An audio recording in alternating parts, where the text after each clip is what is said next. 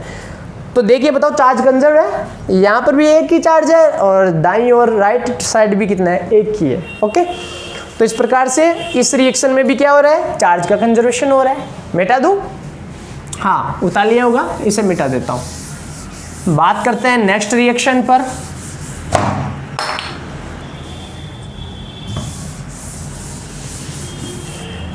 Next reaction पे बात करते हैं। तो देखिए 92 यूरेनियम 238, 90 थोरियम 234 प्लस 2He4, ये रिएक्शन है न्यूक्लियर की। ओके, ये एक न्यूक्लियर रेडियो एक्टिव पदार्थ होता है जो इसे टूटता है अलग अलग नाभिकों में। यहाँ देखिए 92 इलेक्ट्रॉन के तुल्य चार्ज है, क्योंकि 92 प्रोटॉन है, प्रोटॉन इलेक्ट्रॉन पे एक ही चार्ज होता है, तो चार्ज टोटल चार्ज कितना हो गया 92। ई ले लो, ई बराबर 1.6 × 10 की पावर -19 कूलम, तो चार्ज आ गया 92 इंटू एक इलेक्ट्रॉन पे 1.6 × 10 की पावर -19 कूलम होता है, तो 92 पे 92 इंटू 1.6 × 10 की पावर -19 कूलम, 92। ओके, 92। ये लेफ्ट हैंड साइड आ गई। राइट हैंड साइड पे देखिए, राइट हैंड साइड में 90 92 इलेक्ट्रॉन। बताइए चार्ज कंजर्व्ड है? बिल्कुल चार्ज कंजर्व्ड है। ओके, नेक्स्ट लेते हैं अपन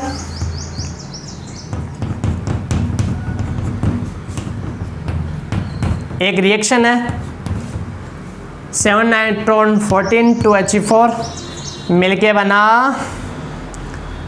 9 फ्लोरीन 18, ये बना 8 ऑक्सीजन 17 एंड 1 H1। इस प्रकार से रिएक्शन होती है।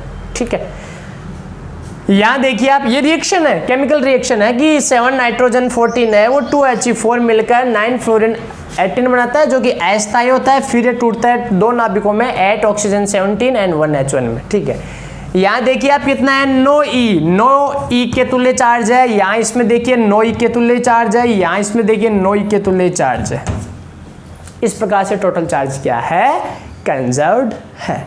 ओके, सब में total charge left hand side, total charge of left hand side is equal to total charge of right hand side. Chemical reaction में ऐसे चार्ज कंजर्व होता है, left hand side charge is equal to right hand side charge. Okay, तो इस प्रकार से मैंने सारे आपको एग्जांपल दे दिए, कंप्लीटली एग्जांपल दे दिए मैंने कि चार्ज का कंजर्वेशन हो रहा है, total charge of as system is conserved. Okay, charge का केवल ट्रांसफर होता है one body to another body में, केवल इलेक्ट्रॉन्स का ट्रांसफर होता है, वो चार्ज ऐसे ही केवल ट्रांसफर होता रहता है, बाकी कभी भी ना तो क्रिएट होता है ना डिस्ट्रॉय होता है। ओके, ये था अपना third properties. Last and final अपनी फोर्थ प्रॉपर्टीज है, जिसका नाम है quantisation of electric charge. Quantisation of electric charge, कोई भी बॉडी है एनीथिंग, उस बॉडी पर मिनिमम चार्ज कितना हो सकता है,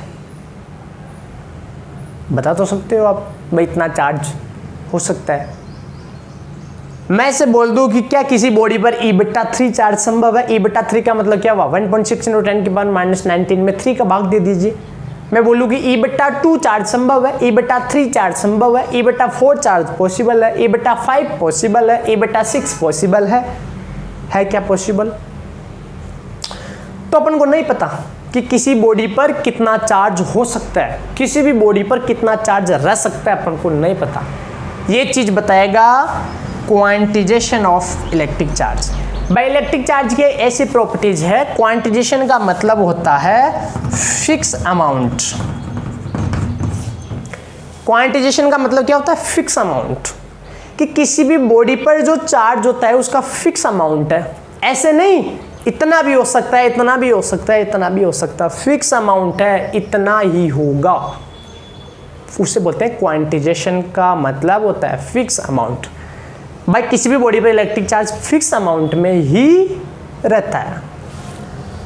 जैसे आप किसी दुकानदार के पास गए, पेन बुक्स कुछ खरीदने के लिए, तो आपको पेन एक फिक्स अमाउंट में मिलेगा, या तो एक पेन या दो पेन या तीन पेन या चार पेन फिक्स अमाउंट में ही मिलेगा। आपको ऐसे मिल सकता है कि 1.5 पेन दे दो, 2.5 पेन दे दो, 1.5 बुक्स दे दो, मिल सकता है क्या, 2.5 बुक्स दे दो, मिल सकता है। आधा पेन दे दो, मिल सकता है? बिल्कुल भी नहीं। तो पेन का एक फिक्स अमाउंट है क्या? 1 2 3 4 5 6 7 8। वैसे किसी बॉडी पर इलेक्ट्रॉन्स का भी एक फिक्स अमाउंट होता है, और वो फिक्स अमाउंट क्या है वो मैं आपको बताता हूँ, ठीक है? तो आपने इधर मिटा देता हूँ, इधर मिटा देता हूँ, उतार लिया होगा आपने, स्क्रीनशॉट ले लिया होगा। मिटा देता हूँ, मिटा रहा हूँ, मिटा देता हूँ। तो देखिए, हाँ, अरे आज तो सर बहुत लंबी क्लास हो गई, मज़ा आ गया सर, है ना? मौसम बहुत अच्छा है, पकोड़े बनाने हैं, पकोड़े, समझ गए? घेवर का टाइम गया, अब किसका टाइम है? पकोड़े का टाइम है। हाँ, तो देखिए 10 के 3 भी चलती है हमारे यहाँ। तो अपन डेफिनेशन लिखते हैं यहाँ इसकी। क्वांटाइजेशन ऑफ इलेक्ट्रिक चार्ज क्या है? तो किसी भी बॉडी पर जो इलेक्ट्रिक चार्ज है,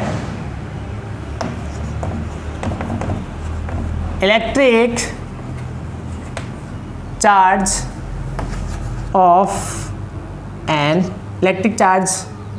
ऑफ एन बॉडी, किसी भी बॉडी का इलेक्ट्रिक चार्ज है ना, वो क्या होता है? Electric charge of an body always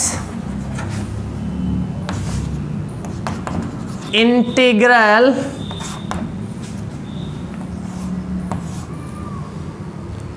जो इंटीग्रल होता है, जो मैग्नीट्यूड ऑफ इलेक्ट्रॉन का जो चार्ज होता है, इलेक्ट्रॉन का जो चार्ज होता है कितना होता है? 1.6 × 10⁻⁻19 कूलम। नहीं, इलेक्ट्रॉन का चार्ज -1.6 × 10⁻⁻19 कूलम होता है। बट मैग्नीट्यूड ऑफ इलेक्ट्रॉन बोलूं तो 1.6, मैग्नीट्यूड में नेगेटिव कभी भी नहीं आता है, 1.6 × 10⁻⁻19 कूलम।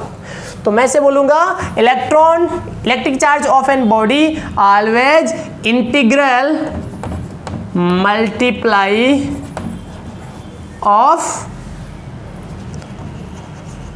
Magnitude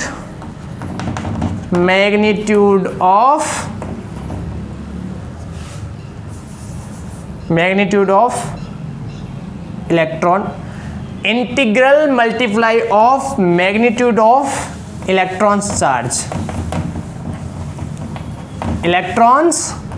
charge. मेरी बात समझ में आई? किसी भी बॉडी पर यदि चार्ज होगा, किसी भी ऑब्जेक्ट पर चार्ज होगा, तो वो केवल इंटीग्रल मल्टीप्लाई, समझ गए? इंटीग्रल मल्टीप्लाई क्या होता है? 0 गुना 1 गुना 2 गुना 3 गुना 4 गुना 4 5 6 7 मल्टीप्लाई 8 मल्टीप्लाई 9 मल्टीप्लाई किसका? Magnitude of electron charge. तो इलेक्ट्रॉन चार्ज कितना होता है? 1.6 × 10⁻⁻19 कूलम मैग्नीट्यूड।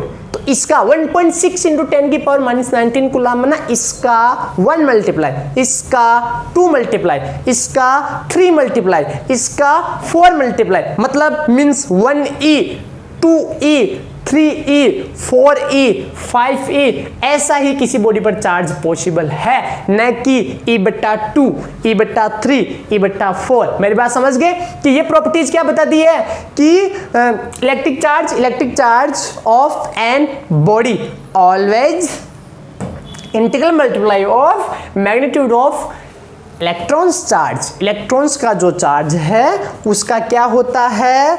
तो मैं ऐसे लिख दूं, Q किसी भी बॉडी पर चार्ज है, प्लस में भी हो सकता है, माइनस में भी होता है, ये तो श्योर है, but integral multiply of E, यहाँ n क्या है? 0 1 2 3 इंटीग्रल 0 1 2 3 4, एंड E क्या है? मैग्नीट्यूड ऑफ इलेक्ट्रॉन, मैग्नीट्यूड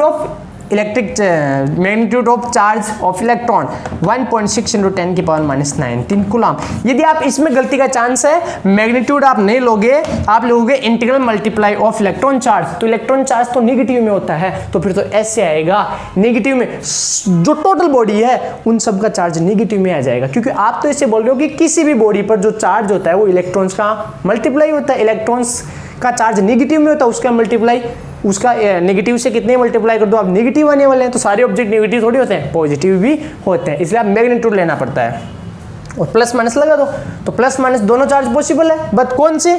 या तो इसका a गुना या 2 या 3 या 4 या 5। तो ये है क्वांटाइजेशन ऑफ इलेक्ट्रॉन। मेरी बात समझ गया? क्वांटाइजेशन ऑफ इलेक्ट्रॉन का मतलब है, क्वांटाइजेशन फिक्स अमाउंट को बताता है कि किसी बॉडी पर जो इलेक्ट्रिक चार्ज है वो फिक्स अमाउंट, किसी बॉडी पर इलेक्ट्रिक चार्ज एक फिक्स अमाउंट में होता है और वो कितना होता है, इलेक्ट्रॉन का जो मैग्नीट्यूड है 1.6 × 10⁻⁻90 कूलम, उसका 1 मल्टीप्लाई 2 मल्टीप्लाई 3 मल्टीप्लाई ऐसा ही पॉसिबल है, न कि E/3 E/4 E/5। ये बताता है क्वांटाइजेशन ऑफ इलेक्ट्रॉन। ओके, इधर मैं मिटा देता हूँ उसे। हाँ, स्क्रीनशॉट आपने पहले ऑलरेडी ले लिया होगा, स्क्रीनशॉट का ध्यान रखा करो, जैसे टाइम मिले स्क्रीनशॉट फटाक से ले लिया करो।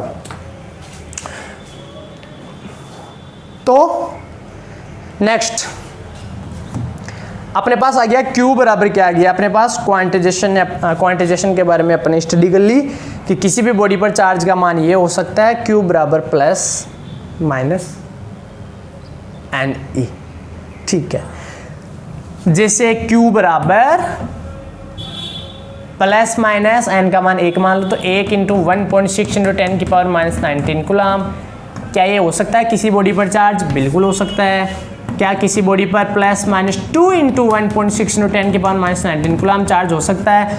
बिल्कुल हो सकता है। क्या किसी बॉडी पर 1.6 × 10⁻⁻19 कूलम बट्टा 2 हो सकता है? बिल्कुल नहीं हो सकता, क्योंकि ये क्या आ गया, क्योंकि ये आ गया प्लस माइनस E/2। ये किसने बोला था आपको E/2 करने के लिए? किसी बॉडी पर तो इलेक्ट्रिक चार्ज होता है, वो तो होता है Ne होता है, 1 E 2 E 3 E 4 E 5 ही होता है। आपको किसने बोला था E/2 करने के लिए?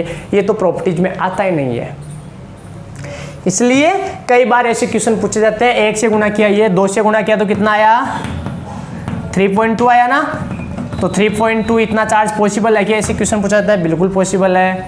यदि आप 3 से गुणा करो तो 3 × 1.6 × 10⁻⁻19 कूलम, 3 से इंटू कर दिया तो कितना आया, 4.8 आया क्या, इंटू 10⁻⁻19 कूलम। आपको पूछे इतना चार्ज पॉसिबल है? बिल्कुल पॉसिबल है, क्योंकि 3 गुना है। इतना चार्ज पॉसिबल है? बिल्कुल पॉसिबल है, क्योंकि 2 गुना है। इतना चार्ज पॉसिबल है? बिल्कुल है, ये 1 गुना है। आपको पूछा जाए कि क्या 0.8 × 10⁻⁻19 कूलम किसी बॉडी पर चार्ज पॉसिबल है? आप बोलोगे बिल्कुल पॉसिबल नहीं है, क्योंकि दिस इज E/2 फॉर्म है। ये 1.6 × 10⁻⁻19 में 2 का भाग दिया तो कितना आया बताइए, 0.8 × 10⁻⁻19 कूलम आया। तो इस फॉर्मेट में ये E/2 में है, और E/2 में किसी भी बॉडी पर इलेक्ट्रिक चार्ज नहीं हो सकता। यह है, आपको ध्यान रखना है, ऐसे क्वेश्चन पूछा जा सकता है। कोई भी आपको चार्ज दे दिया जाएगा और आपको पूछा जाएगा कि दिस चार्ज इज पॉसिबल, तो आपको देखना है कि E का इंटीग्रल मल्टीप्लाई है या नहीं है। यदि है तो पॉसिबल, नहीं है तो नॉट पॉसिबल। ठीक है, क्वांटाइजेशन ऑफ कंप्लीटली बता दिया, प्लस माइनस में हो सकता है। एक बात बताना है, क्या ऐसे कोई कण है, देयर आर सम पार्टिकल्स जिनके ऊपर जो चार्ज है वो E/3 या 2E/3 ऐसा हो? ऐसे कोई पार्टिकल है, बिल्कुल है, जिनका नाम है क्वार्क्स। क्वार्क कुछ पार्टिकल है, बाई चांस एग्जाम में पूछ लें कि ऐसे कोई पार्टिकल है जिन पर ऐसे भी चार्ज हो, जो कि नॉर्मली बॉडी पर बिल्कुल भी नहीं होता है। कोई ऐसा ही कोई पार्टिकल है जिस पर ऐसा पॉसिबल है। ऐसे पार्टिकल को कहते हैं quark particle. Quark particle, quark particle होते हैं जिन पर जो चार्ज होता है वो E/3 2E/3 ऐसे फॉर्मेट में होता है। बट ये जो क्वार्क है वो एक फ्री एक्सिस्टेंस में नहीं है। मेरी बात समझिए, फ्री मतलब एक इनका कोई फ्री अस्तित्व नहीं है, फ्री एक्सिस्टेंस इनका नहीं है, इसलिए इनको नहीं लिया जाता है। और सारे पार्टिकल्स पर चार्ज Q बराबर प्लस माइनस Ne के रूप में होता है। कुछ कण है जिन्हें क्वार्क्स कहते हैं, जिन पर ऐसा चार्ज होता है, पॉसिबल है, बट इनका फ्री एक्सिस्टेंस बिल्कुल भी नहीं है। ओके स्टूडेंट, इस प्रकार आज अपन ने पढ़ ली complete 4 properties of electric charge. I hope आपको ये लेक्चर बहुत पसंद आया होगा। पसंद आया तो अभी रुको, मैं जल्दी से इसको शेयर करो, इतना शेयर करो, लाइक करो, और जो अभी तक वीडियो को देख रहे हैं और जिन्होंने सब्सक्राइब वाला बटन दबाया नहीं, बेल आइकन वाला बटन दबाया नहीं, ऐसे देख रहे हो तो जल्दी से जाइए और उन बटन्स को दबाइए, ओके, ताकि मैं आपसे हर दिन आपसे जुड़ सकूं, ओके। और ऐसे ही अपन फिजिक्स का एक एंजॉय लेते रहे, एंजॉय के साथ अपन आप स्टडी करते रहो। तो जल्दी से जाइए, सब्सक्राइब जरूर कीजिए, बेल आइकन को जरूर दबाइए। आगे बाद में मिलेंगे लेक्चर नंबर 5 के साथ। मौसम बहुत अच्छा है, पकौड़े खाइए और फिजिक्स को पढ़िए, ओके स्टूडेंट्स। यदि आपको वीडियो अच्छा लगा तो इस चैनल को सब्सक्राइब करें और न्यू वीडियो प्राप्त करने के लिए इस बेल आइकन को ज़रूर दबाएं, ओके स्टूडेंट।